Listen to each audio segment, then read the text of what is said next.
October 2, UPI A young boy in Argentina swallowed the tiny plastic squeaker from inside a pet's toy, causing him to squeak with each breath.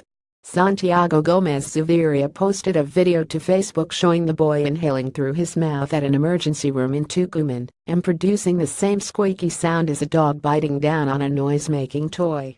Zuviria also posted a photo of the tiny squeaker after it was surgically removed from the boy, who was said to be about 8 years old. Moral: beware of what children play with, Zuviria wrote.